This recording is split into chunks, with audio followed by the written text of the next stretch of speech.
Welcome to the Wilmac Wire. I'm Emily Miller, joined by my co-host, Steve McDonnell. On this show, we talk with the drivers, the leaders, innovators, and decision makers pushing customer interaction technology and AI forward. And because we're proud to call Western New York home, we also spotlight the drivers in our own community, the people and organizations shaping growth and innovation right here. Let's get into it. Steve, good morning. How are you? Good morning. Happy Monday. I'm good. How are you?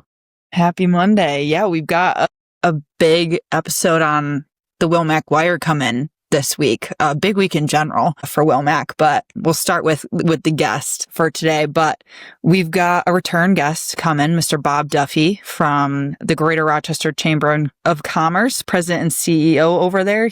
He actually joined me on the podcast in season 1, episodes 10 and 11. So it'll be good to have him back. What do you think about having him on the podcast again? Excited. Bob's been great for Wilmac. Bob within the, I guess, New York region, but definitely Western New York region is a legend. He's been in politics for his career. I think everybody knows about Bob, but we'll definitely give a brief on him. And he's been doing a great job as CEO of Rochester Chamber of Commerce, and he leads them in really assisting small to mid-sized companies like us try to grow in the region, and is a great voice for us. Definitely. I mean, beyond that, like you kind of mentioned, Wilmac has been a member of the Chamber of Commerce now, I think for almost 5 years. But along with that, you in particular are now on the board for the Chamber of Commerce, and that's fairly recent. Do you want to share a little bit more about that? Yeah, very exciting. Honored that Bob and the board asked me to be a member of the board. Have been to 2 meetings, lots of exciting conversations going on there, and hope to add my 2 cents in the future. But it's great to get a voice at a table like that. If you look it up on the website, there's some great people on the board, some very powerful and intelligent people in the Rochester area. Hopefully we can use it for the better of the business community and really grow here in Rochester, New York. Yeah, definitely. And I think that's something we definitely have to talk about with Bob today is the New York State blueprint that just released and the implications of business growth in New York State, what that looks like, and then particularly in our region. So definitely want to touch on that with him. But like you said, I think we're just really excited to have a seat at the table to be able to chat with Bob and then have an impact on kind of our region. With that being said, at this point when this episode launches, Wilmac Continuity WFM will officially be out in the world, in the marketing sphere. What are your thoughts on that? This is kind of like the first big product launch that you're going through as president and CEO of Wilmac. How's that feel? Yeah, super exciting. Continuity Replay, which was our first product. I don't think we ever really had an official launch with the way it was done. So this product, we've been in stealth mode, I guess, for the better part of a year. Really exciting. We think this has a ton of potential in the public safety market. A very exciting week for Wilmac to do an official launch, and excited to have Bob on here to discuss it. Yeah, I love it. That being said, we'll turn it over to the interview now with Bob Duffy on the Wilmac Wire. All right. Welcome to the Wilmac Wire. I'm really excited to welcome back our guest for today. You might have caught him in season 1, but we're doing a little bit of a new intro. So coming in at 6'5" from Rochester, New York. He is the president and CEO of the Greater Rochester Chamber of Commerce since 2015, so for 10 years now. Former New York State Lieutenant Governor, Mayor of Rochester, and Rochester Police Chief, and a key leader of the Rochester community. Welcome back to the Wilmac Wire, Bob Duffy. Thank you very much. Glad to be here. Do I have to run out? Yeah, I mean, we got to break through a banner or something right now. Bob, how have things been? We've seen you're busy. It is very busy, but I think it's a great sign for this region. There's so many great things going on. Obviously, you're an example of that. Everywhere you turn, I think there's excitement. I think there just is a buzz in the air, and sometimes you hear all the negatives in the media, but we have some. Everybody has them, but I do believe we have so many positives and so many opportunities coming up as well. So it's exciting and a very busy time. Yeah, I love it. Speaking of busyness, we're going to kick things off with a really exciting announcement on the Wilmac front. today we're recording, it's October 1st. We have officially launched Wilmac Continuity WFM, which is a new solution that Wilmac has developed. And really high level, it's the first AI-powered workforce management solution purpose-built for 911 centers. So Steve, do you want to give a quick overview of the solution? Yeah, super exciting.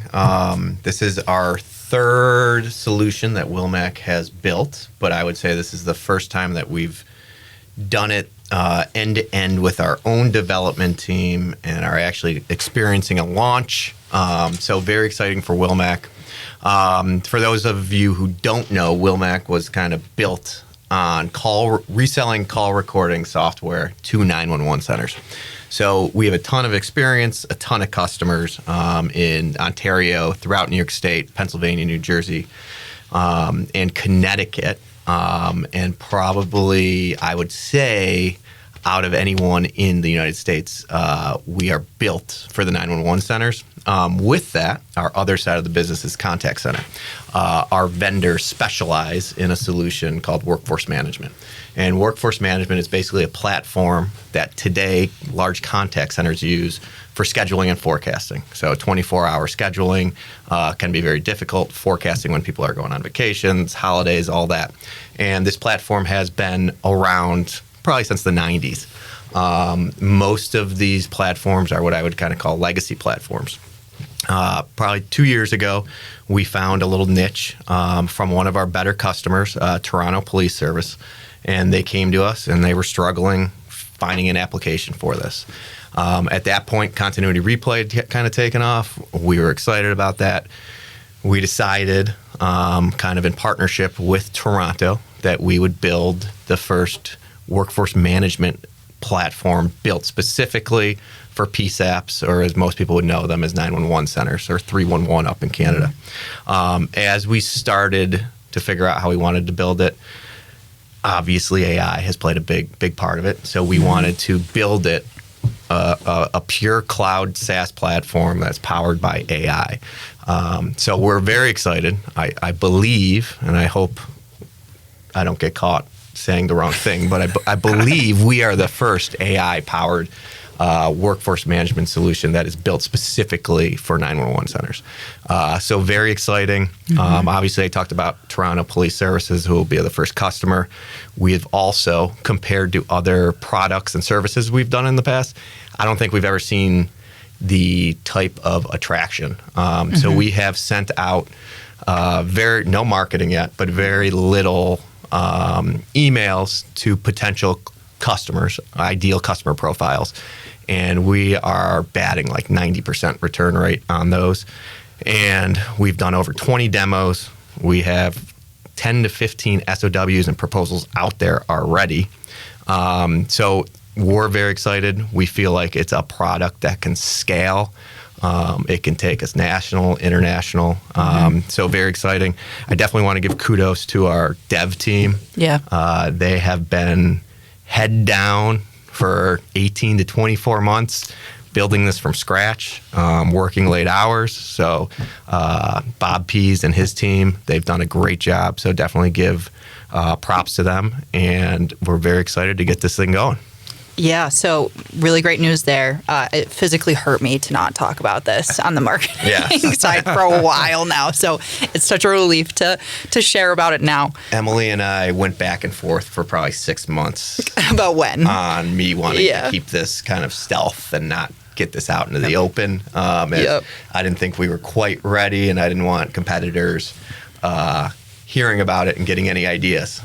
So we went back and forth quite a bit. So I know it's an exciting day, and Emily's done a great job setting up all the press and the releases and getting Bob today. So awesome job to Em, and thanks, Bob, for coming on. Yeah, all a team effort. And Bob, I know you've led across policing, city government. You're familiar kind of with this space. So I guess give us your initial thoughts on the product, and then also like the innovation part of it. What does that mean for Rochester? First of all, I love it. I want to hear more.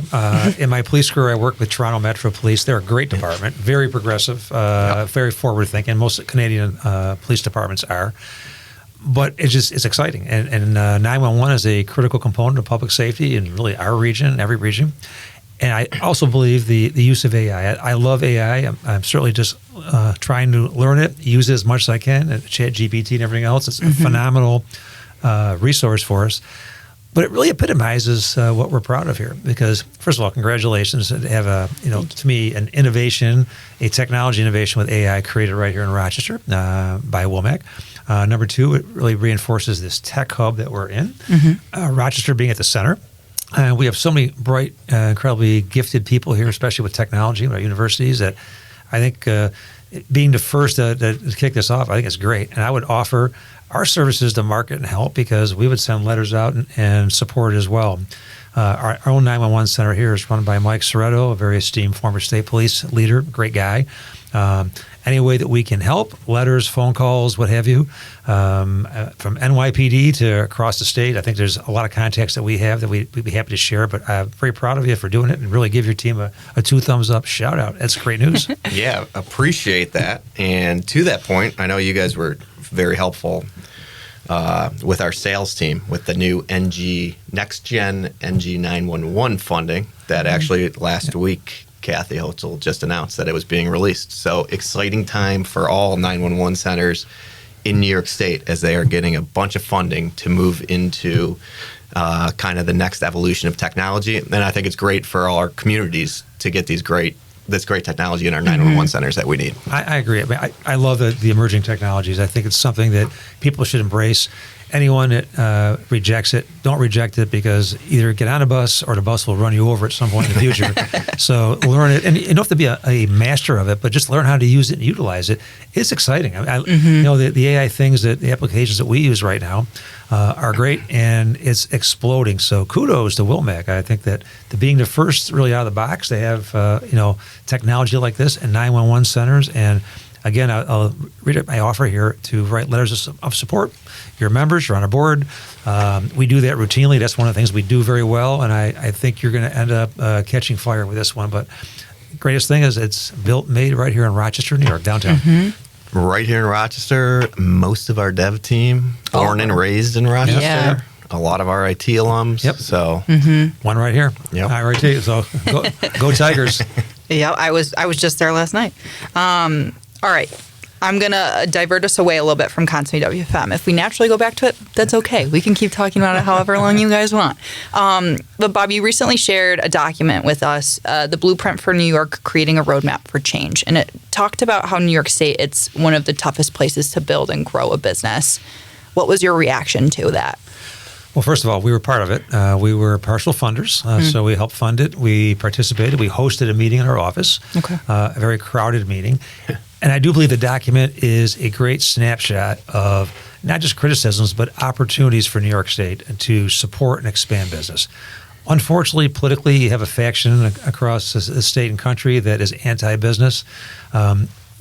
Business has done so much for Rochester and beyond. We have to support business. You grow jobs. You grow the economy. You add so much. And this document has a great roadmap that I think if followed will be terrific. A side story, when I was with the state, I helped to chair actually a study across the state on basically the issues that were raised here with impediments to growth, regulatory issues. It was a regulatory reform commission. Great input from across the state. I went to all 10 regions, the regional councils, met with people. We had open hearings. Unfortunately, in the last administration, that report was kind of put on a shelf and buried. I give Governor Hochul credit that she has attended the recent Business Council Board and annual meeting up in the Adirondacks, and I think she's embracing it. And one thing I want to say is it didn't start with this administration. These things go back decades. Did not happen overnight. And I think what often happens, there's a problem somewhere, and somebody in the legislative body will have a law or regulation to fix that one issue. My mother was a teacher. She would always say, don't punish the entire class for the behavior of one person. So as opposed to fixing the problem, we create legislation that really impacts everybody. And I do think we could streamline the whole process, still protect people, environment, buildings, you name it, but do it in an effective way. And you want to grow business. You don't want to chase business out of New York State. So it is our hope that the state embraces that. I just will tell you that from the Business Council to our chamber, we're going to have a dashboard on our website. We're going to track things. And with the legislative session starting in January, what a great opportunity to come up and really put this out in front with everybody from across the state. The governor has been very positive about it, and I just think it's not a blame, finger pointing. It's here is a chance for you to really change New York, especially upstate New York. We're the hardest hit economically versus downstate and New York metro area. So I think we need this, and I'm just hopeful that it's going to take off. And anyone listening can reach out to you guys through us. We'll provide copies. I think our board has copies. I think we have them on our website now. I encourage you to look at it, go through it, and I think people will be proud that this is a compilation from Long Island to Buffalo and everywhere in between. Steve, as a business owner, kind of what are your thoughts after receiving it? Yeah, so you guys shared it at the board meeting, which I think was great, and then I've been able to see it. I think from a business owner perspective, I think most business owners have probably been aware of all this. It's not a surprise. But to fix it, other people have to become aware. So the fact that it's out there now, I think is huge. We have Vinny Esposito coming on the podcast in a couple of weeks, who obviously is a big part of it. And Governor Hochul, Vinny, people like Bob, being aware and trying to be out there to make changes, I think is the first step. And then it's the rest of us that really have to be vocal, and not just be vocal, but actually do things about it. There's so much. I mean, New York State obviously has a ton of potential, but Rochester in general, it's unbelievable. After someone who's lived most of his adult life in Boston and Manhattan, to come back here and see the potential that Rochester has, and we're just right at that grasp, right? Yeah, we're so close to getting it to where it needs to be, and it is amazing, but it really does have even more potential. So I think this is a great first step, and excited that it's out there, and it should be discussed, and the roadmap we should start looking into it and speaking seriously about it and doing those things. I would add, having been in Albany for 4 years, on certain issue days, especially with labor and other activist groups, you can't even move in the hallways. It's just wall-to-wall people, signs, T-shirts, yelling. On business day, you could hear a pin drop because there might be 3 people walking down a hall. And I get it. Business owners, leaders, it's hard to walk away and drive to Albany from here. I have made that drive 1,000 times. I hate it. But we'll go every week during the budget season this year to advocate for our members. And it is important to show up because, Wilmac's an example. You are a business in downtown Rochester. You hire people. You're innovating, creating new technologies. You add to the whole regional economy. They have to listen to, otherwise you move. And I think when people don't listen, it could be a relationship, it could be a business. But if you don't listen, people just part ways. And I can assure you that Virginia, Pennsylvania, Texas, Oklahoma, Florida, they're in our backyard every day recruiting businesses to come to leave New York State. I love New York State. I love the Finger Lakes. We have so much here. As Steve just mentioned, we have so much potential. Don't blow it. We're at, I think, a point in time right now. It is exciting. You mentioned kind of the tracking mechanism that you guys are including on the site. I love that idea. Some of the barriers that the document called out, like high taxes, heavy regulations, workforce challenges, I guess, where do you see the biggest opportunities for growth, particularly in our region?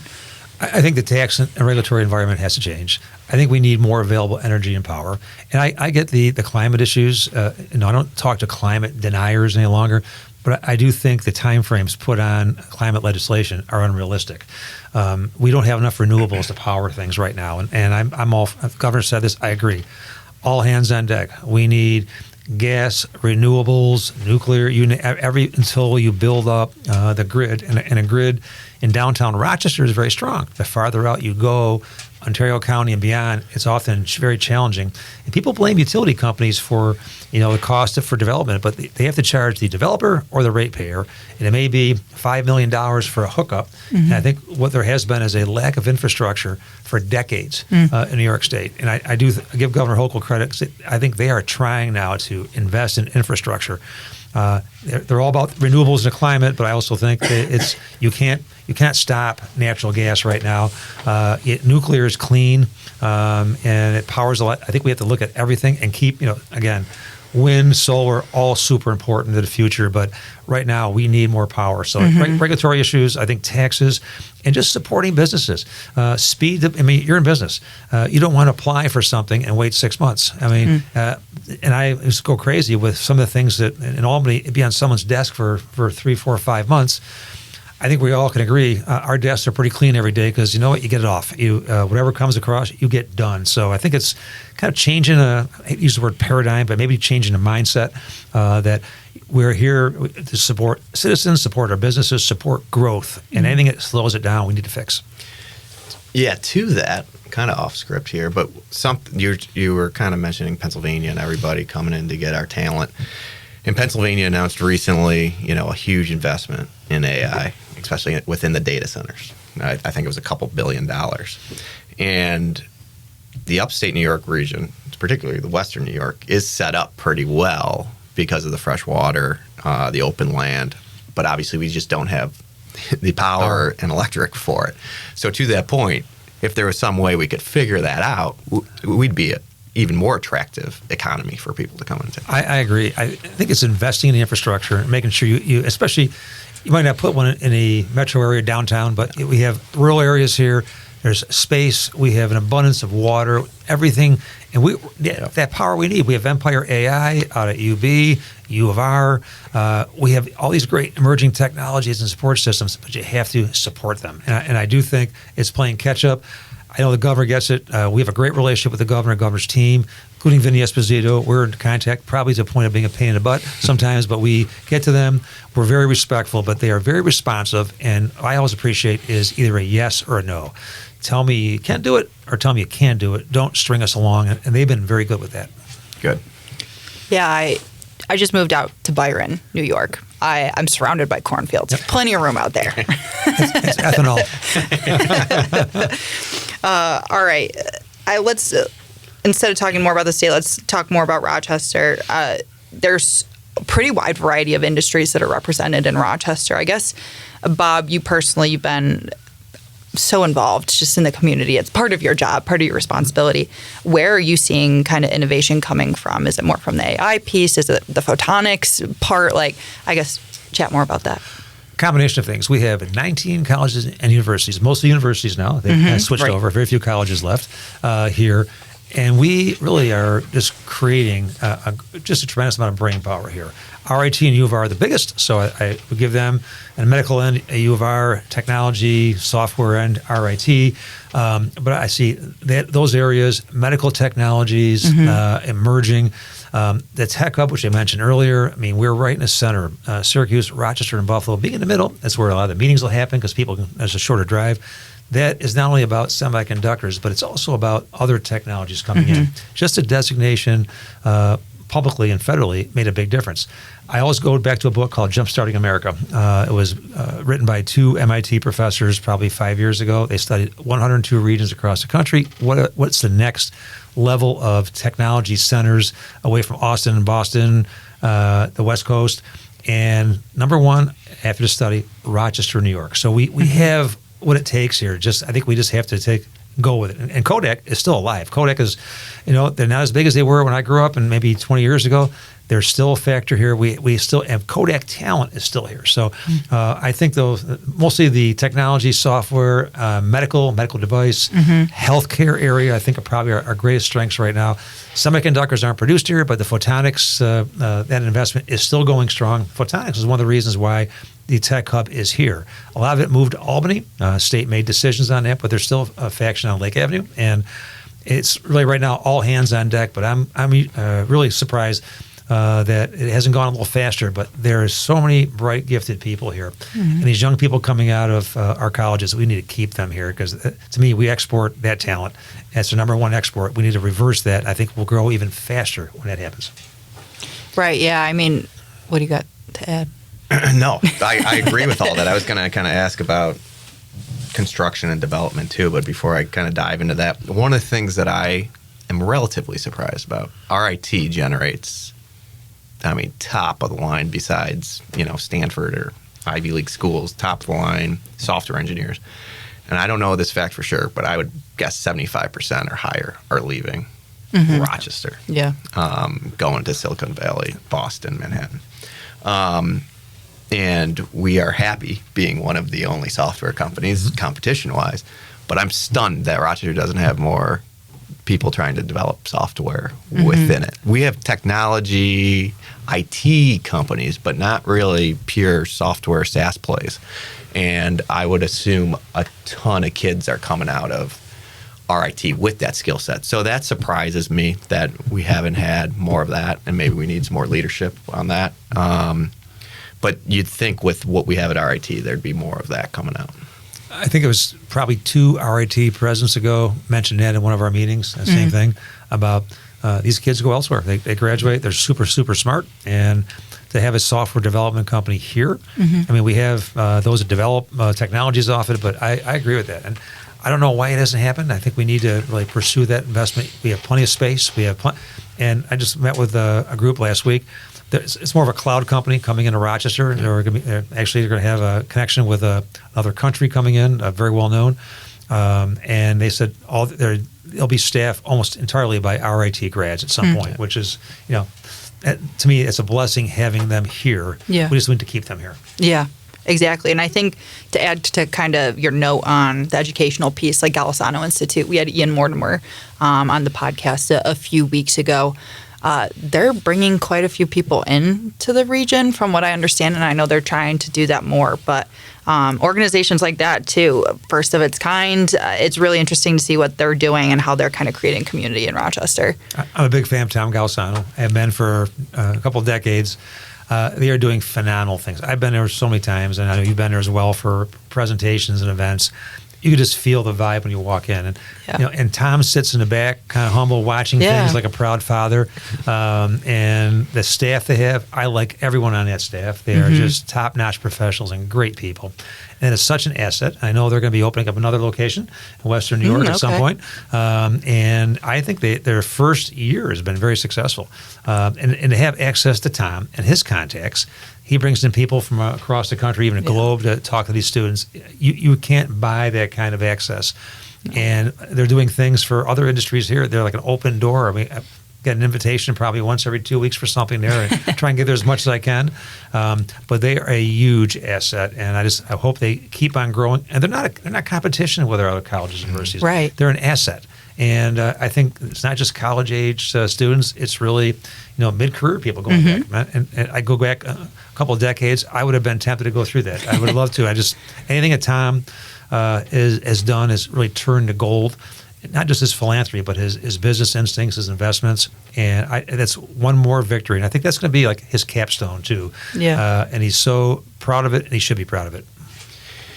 Yeah, it is funny. He does sit in the back. He does, back corner. Yeah.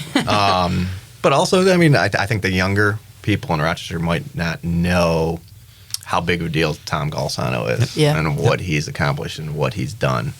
And the influence that he has, not just in our region, but as you said, globally. It's very impressive, and to have access to that kind of person is great for Rochester.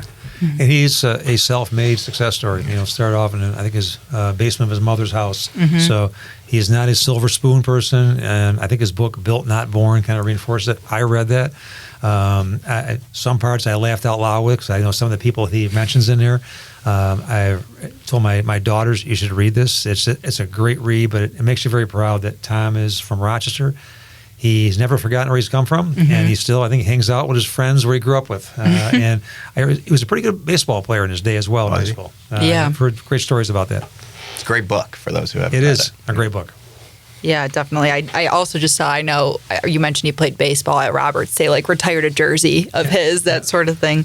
So yeah, definitely a huge impact on the region here, and continues to have a huge impact, which we're happy to be just experiencing still. So I want to talk a little bit too about what's going on in your world at the Chamber of Commerce. I've mentioned it how many times now that you're a busy person, so we appreciate you being here. But what's going on at the Chamber right now that has you energized, that has you hyped up? Yeah, I'm blessed with a great team. We do a lot of advocacy. So coming up, we have a session with the government starting in January. We're already gearing up for that, looking at ways to protect our businesses and always anticipating what was not voted in last year or might have been defeated will always come back in Albany. So we stay on top of that. But this morning I kicked off at Woodcliff. We have a GRYP, Greater Rochester Young Professionals Group, probably 200 plus people there, a lot of energy. It was great. Left there and had work to do, but that was at one start. The day was like a pick-me-up. It was great to see the energy there. Our top 100s in November. That's usually one of the largest business gatherings of the year, about 2,000 people at the convention center. Top 100 fastest growing companies. We have Athena coming up. Program-wise, a lot of things. We reach out to our members and seek input on events. But what we try and do now is get out to see our members. We used to, when I started in this job, we'd go out and have like 10 of us and everybody go through, here's what we do. Stop that. We just go, first thing is, how can we better serve you? So I just asked the question, you tell us how we can better serve you, and here's a brochure you can read about what we do. But we're here to serve our business community, our members, and our overall community, and it's been great. I mean, I've loved this job. I would never do something I didn't want to do, and I'd find something else to do. I've loved this. I've had a great board. Rob Sands was my board chair for 10 years. Still on the board. Terrific. Fahima's sued right now. Yours truly is Steve's on our board. I think a great mix of leaders, and I think to me we work with everybody, and I think one of the things I didn't mention before, what I really am enthused about is the collaboration that I'm seeing in this region. It used to be competing. This agency didn't like that one. It was chamber, GRE, different people. We all get along. We have our roles to play and stuff, but I mean, people get along politically, both sides of the aisle. I think the mayor and county executive get along. Our delegation, while it's mostly Democrat majority, they get along great. But people like Josh Jensen, Steve Hawley, the other side of the aisle, I think that there's a collegiality here, which I think is great. And we all serve people. So and I hate it when we serve political parties. We should serve people. And I wrote a column which should come up in the next few days about civility and respect that I hope returns to the public domain, because I think we've gotten away from that. And I'm probably not anywhere near as good a golfer as Steve is, but I do enjoy the game. I don't know about that. But I didn't go to the Ryder Cup, but I watched the Ryder Cup, and I was appalled at the lack of respect from the fans for the golfers. It just, to me, from playing sports, you could cheer for your team. I thought the line was crossed many times, and I think Rory McIlroy was asked a question, what do you think will happen in 2 years in Ireland? He said, I can guarantee you, it won't happen like it happened here, which kind of, to me, it's our state and our country, and I just think it's, it's about that collegiality, civility, working together. And while we see that maybe nationally, I'm proud of the way people work together here, because you don't see that in this area. The PGA, when it was here 2 years ago, phenomenal. Packed, respectful. I just think we exude that. I think we have to keep serving as an example for others. Yeah, Rory is kind of a championed Rochester guy, because his wife is from around here. That was tough to see, and they had kind of preempted it that Long Island, it might be a tough crowd. My wife's from Long Island, and I lived in Manhattan. I know. I didn't think it would be that though, which was very disappointing to see. I think Long Island, New York City, New Jersey, the whole combination there. Then you had European fans coming, but they're always rowdy. I went to one, I think it was 1994 at Oak Hill. Very respectful. I mean, I think the USA lost that year, but it just golf is a game that is about respect, and to me, what I saw there, it disturbed me. But you see that also in the public sector as well. Today's society, you don't ever glorify someone's death or something bad. It just drives me crazy, and I'm not sure how we've gotten there. I'm a father of 2 daughters. I now have 3 grandkids. We should always serve as examples. I went to Las Vegas one time as mayor for actually it was the U.S. Conference of Mayors Executive Committee meeting. I've never been to Vegas in my life, never been back. We stayed in a hotel, it's called Paris Hotel. I would not walk into the casino because my kids were there. I never gambled, and I wouldn't walk in, but I thought, you know what? I would never be a bad example to my children by walking in that door. And I just think we do that not only for our families, but we also do it in the community. I look at leaders we have, Danny Wegman, Rob Sands, Tom Gauss. I look at the big business leaders here. They're all super respectful, nice, down to earth. And I just think that what we're seeing in some factions, I always say in football vernacular, our country is pretty much between the 40-yard lines, middle, a little left, a little right. But I think we're being impacted by the end zones and the loud, often, to me, sometimes disgusting voices on both ends that come in that create hate, which that's the last thing we need. Yeah, I would say to that too. I agree with all that, and I've never been in politics in my life, but I grew up with social media, and it's just brutal what you see out there. And if you aren't within the politics like you are, that's all you see, which is awful. I am proud and thankful to be a board member, and I will say, just in those, I've been to 2 board meetings, you can see both sides, and people are saying, hey, I'm a Republican, I'm a Democrat, but this other person, listen to them, get along. Like, I'm seeing that with my own eyes in these meetings. I'm like, well, that's great to see that that's actually happening on a real level, because you don't see that in the news for the past 10, 15 years. And that was great to see in our board meetings, that happening. And then you saying that that's pretty common around here. It's common. I mean, we should be able to disagree, respectfully listen. And I always find listening, and I'm a big Stephen Covey fan, he used to teach the 7 habits, but seek first to understand, then to be understood is one of the habits. And you listen, and I've always found I might be opposed to somebody. I've gone to more meetings in my life I could even count, neighborhood meetings. But when you listen to somebody who I might disagree with, then I listen to their perspective. I come away, okay, now I get it. And I may still disagree, or I may be change my opinion, but at least we have to get back to that. And I just think the news right now, I'm not sure what to believe. Social media is sometimes a cesspool. And I don't know where to turn. I have to say this. I saw one of the news clip, 60 Minutes, the Republican governor of Utah, I thought made the most sense of anybody I've heard who was on 60 Minutes last week, just about, hey, we can disagree, but let's not hate each other. Let's take different positions, talk about it, and we can walk away in disagreement. But this hatred that has come up, and you put in the violence that associated with it, we are better than that as a country, and I just think we need to get back. And I always think you start at the ground level, our families, and go up. And I think Barbara Bush said it once: doesn't matter what happens in the White House; it matters what happens in your house. And I think that's where it starts. And I think we have to all lead by example. Agreed. Yeah, I mean, I think such a big part of it too, like you were talking about, specifically in Rochester, is, I mean, you lead from the top. You got to lead by example. When you have people who are leading like you, like Tom Golisano, like Rob Sands, who are just good and respectful and professional people, I think that definitely translates down. So thank you for being a positive leader in Rochester. I definitely see that. I grew up in Buffalo, came here for school, decided to stay after experiencing COVID here, and I've felt a lot of opportunity to grow here and would love to continue pursuing that. And you were a basketball star too, so that helps. Not quite.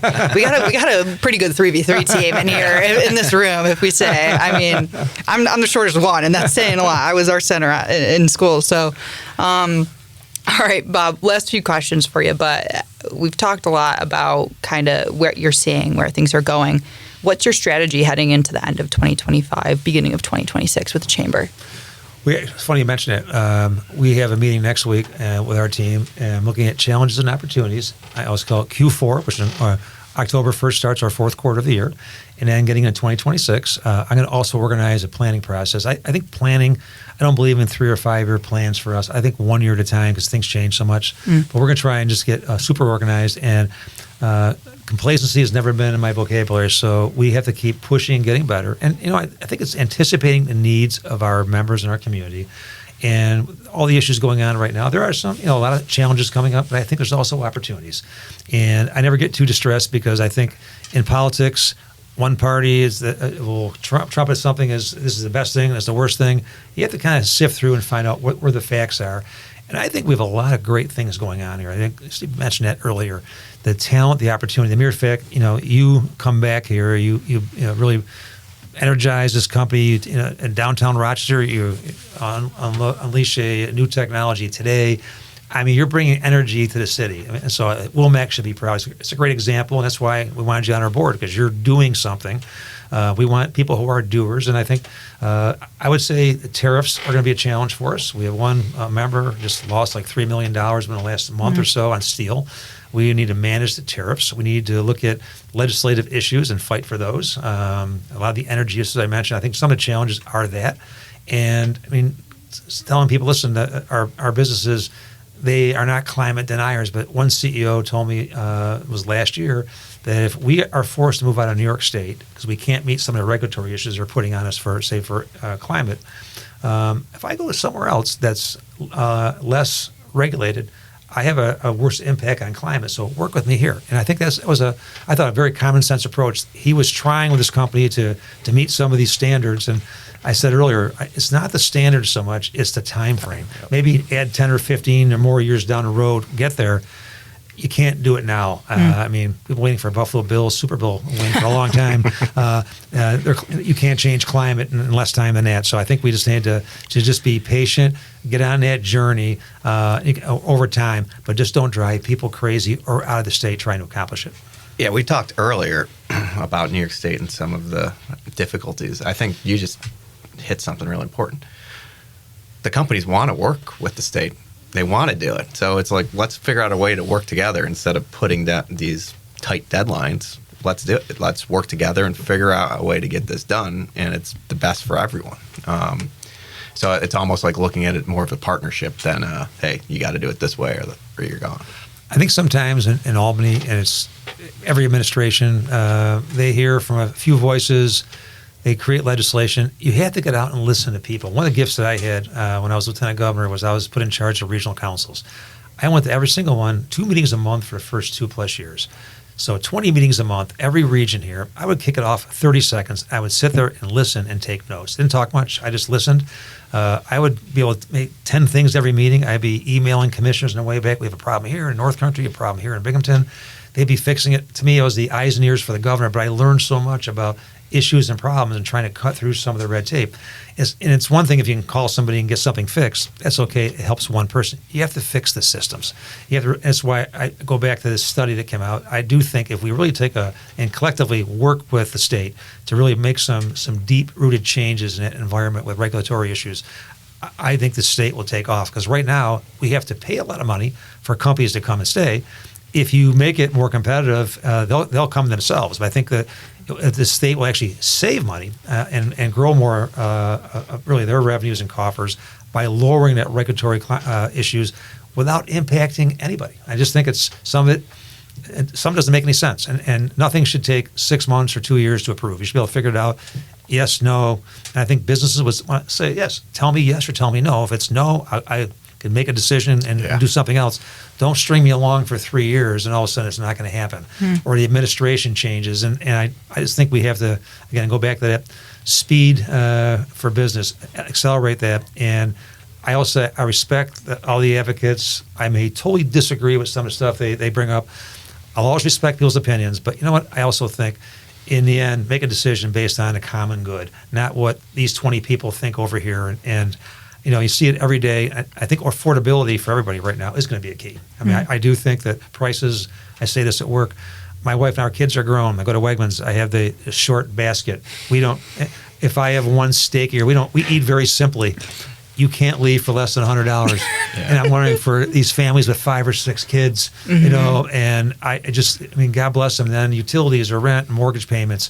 There is a crisis, and there's no easy answers for that. But I'm just trying to find ways to lower the pressures on people, and you don't want to have that happen and drive a business out of New York State where that family loses a job. You want to make sure you have to work with everybody, and I think that's got to be kind of the focus for 2026. So we've been kind of going in on your advocacy side, which I think we're all in agreement, and I think you guys do a wonderful job leading Rochester with that.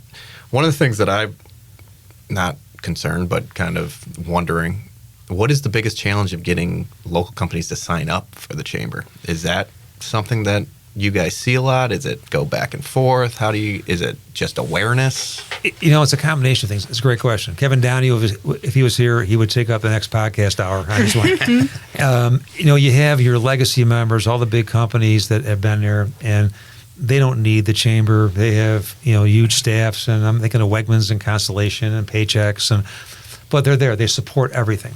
I think our sweet spot is that small and mid-sized company. Most of our members are small businesses, and I think we are affordable. I don't think people realize what we do. I mean, we have business lines, full service staffing and placement, full service HR business, full service background screening. What has the best platform I think of any competitor company across this country.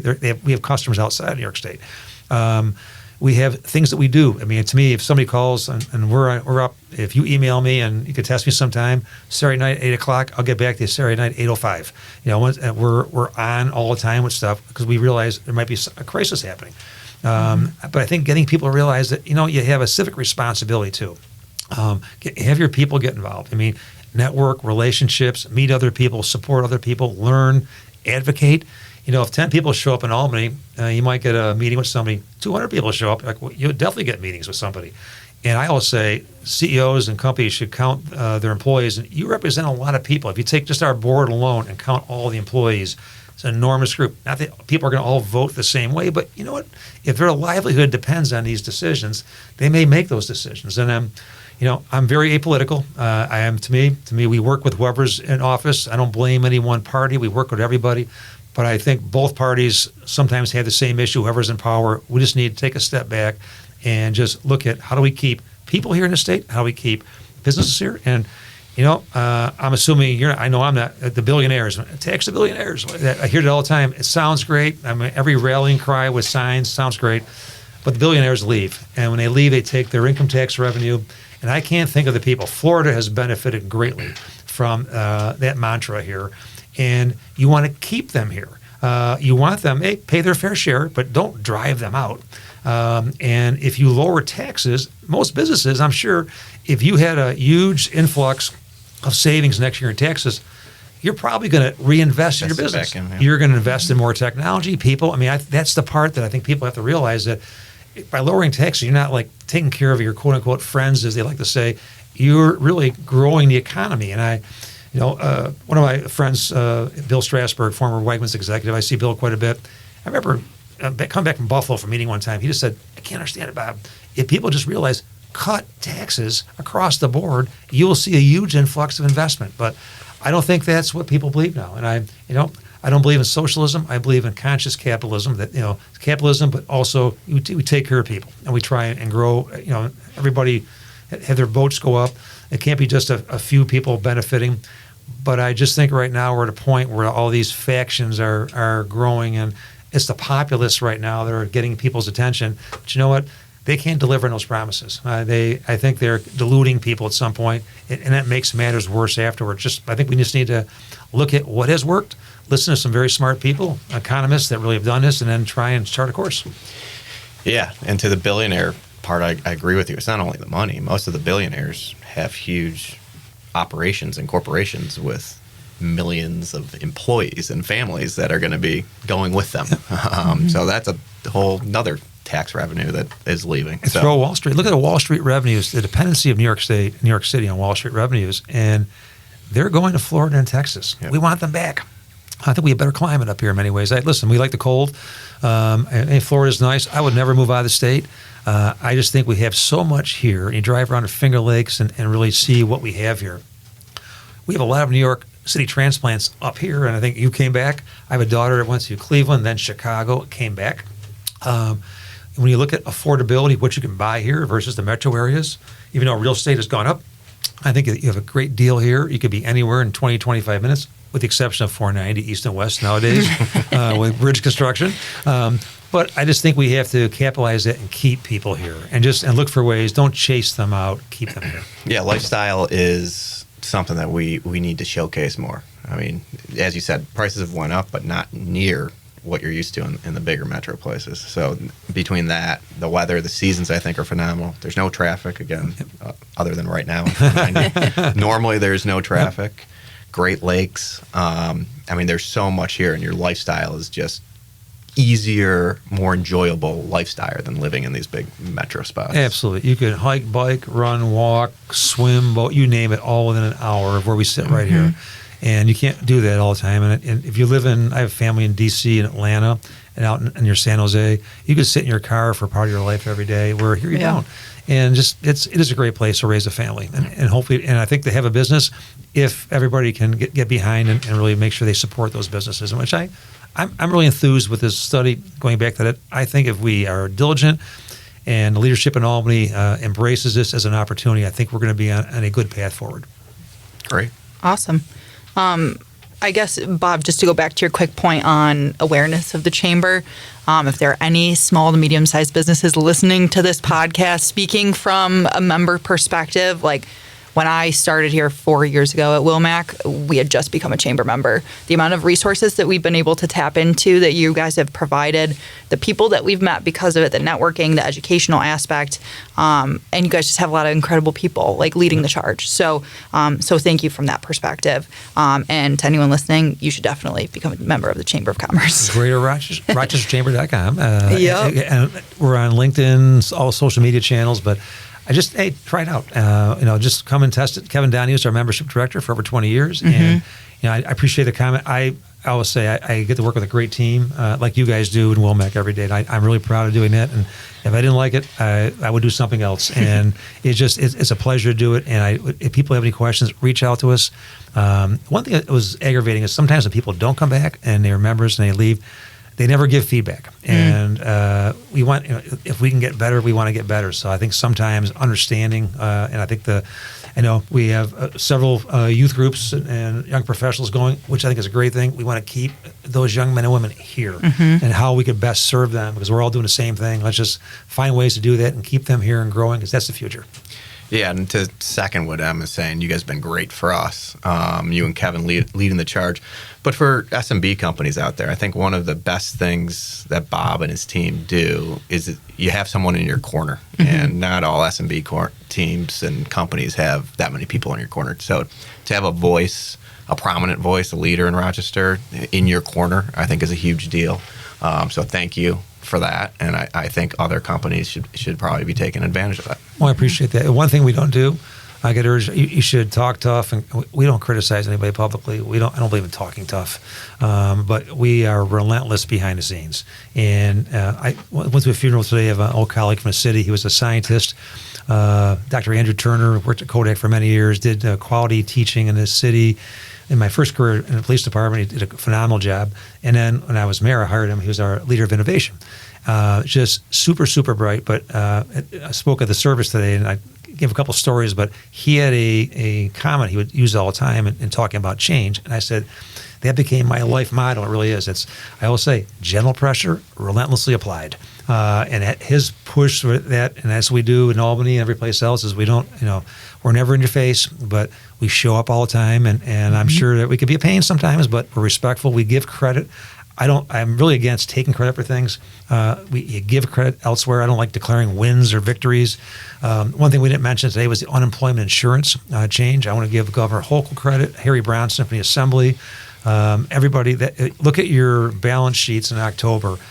One of our members, one of our big members, paid $400,000 last year because New York State did not pay off the federal debt until the governor paid it off this year at the end of the session. And she used $7 billion of money she could have saved, paid it off. And every business in New York State, whether you're 2 employees or 10,000, is going to benefit greatly from that. And you should see letters coming out. You should see it in the bills. And those are things that we work very hard on, and just pushed. And I thought it was a great decision, but our members will say we're paying this much, and if you're a small mom and pop business, you can afford that. Maybe a few $100. It's a few $100 you can't afford. So those are things we try and do, and we don't bat 1,000, but I think we try and just keep going back and getting better every year at it. Yeah, consistency. I like it. All right. Bob, before I close us out, for anyone listening who wants to get involved at the Chamber of Commerce, like Bob mentioned, there's the Greater Rochester Young Professionals Group, the Top 100 event that Wilmac's lucky to be at in November. Yes. So we're excited for that one. 2 years in a row. Keeping going up. Top 100 fastest growing companies, revenue over the last 3 years. That's a huge accomplishment. Yep. The Athena program, all of the great stuff that you guys are doing. To all of our listeners, you can learn more about that at greaterrochesterchamber.com, along with following the Chamber group on LinkedIn. Robert Duffy, a.k.a. Bob, has a great presence on LinkedIn. We love to shout that out here on the Wilmac Wire. But beyond that, just shout out to you, Kevin, Xander, Susan, Cassidy. We just love working with you guys, and we're so grateful for you to be, I think, our first official second comeback guest. I think it is. Listen, yeah. I'm proud. I coming back at you guys. We're very proud of you. We're very proud of, again, Steve, you're taking a company that has been in existence here, but totally restructured, refocused, and growing. And I think it's phenomenal. And I think you don't see that often. And you guys have a vibe because you could feel it. And I love this new technology. At least I want to go back to what we said at the very beginning of this. I'm happy to write letters, reach out, police departments, 911 centers, the NYPD commissioner, her mom, I'm on a SUNY board with, and I'm happy to, I don't know her personally, Love but we are happy to do entree letters for you. But without seeing it, I'd like to maybe get a demo at some point. Let's do it. But I would be happy to do that. And I sense right now, if Toronto is jumping on it, because they're a great department, you have a winner. So congratulations on that. Thank you. Yeah, very excited. And also, kudos to you for knowing Toronto and Canada. We have seen the same thing, that their public safety division seem to be a little bit more progressive with technology. They are phenomenal. Toronto Metro, Ontario Provincial Police. I used to play volleyball up there. I was a basketball player. We go up to play volleyball. I think that is not a big game. They would crush us. Oh my gosh, they were such good volleyball players. But the partnerships, and I used to go up. And actually, we rode with Toronto Metro, and I was, I think, a lieutenant in the police department here. And I thought they are so professional, so well run, structured. I think Canadian law enforcement, at least in my era, was terrific. So I know how good they are, and the mere fact you got it, that's huge. To me, it's a selling point. Yeah, that's going to help quite a bit. And I know, I think our sales team has a meeting set up with Mike from Monroe County. We meet with them here and there, but we can definitely talk about that as well. But thank you for all the offer, and we're pumped about this product. It should be another game changer here. Well, I'll push it here because the one thing we have to do is support our local businesses. I was asked by a local town supervisor to go into a Whole Foods one day, and I said, nope. I'm a Wegmans boy. My mother walked me into my first Wegmans at 4 or 5 years old, and driving Park Avenue, I'm a Wegmans guy. And you support the hometown companies because they've supported us. And I would think in this region here, the centers we have in Monroe and other counties, any way we can do it, the regional council. I mean, it might be we could arrange demos. Just let us know. And I think people are very receptive. It's you're a hometown company with a great reputation, and I'd love to see it just keep on growing.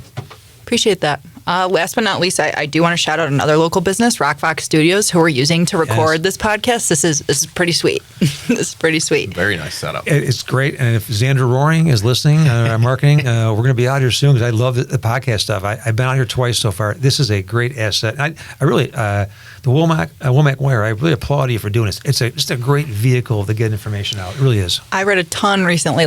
This is a way to portray brand voice and to encourage people to just spend time with you and not in a in your face way. So yeah, to anyone who's listening, thank you so much for tuning into the Wilmac Wire. Bob, thank you again for joining us. It's been an absolute pleasure as always. Thank you both. My pleasure, and congratulations on the big announcement.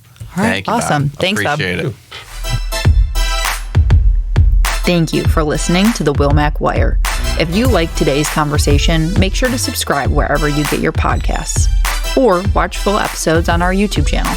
You can also learn more about Wilmac Technologies and our work in customer interaction technology at wilmactech.com. We'll be back soon with more conversations with the drivers, those shaping our industry and those building right here in Western New York. See you next time.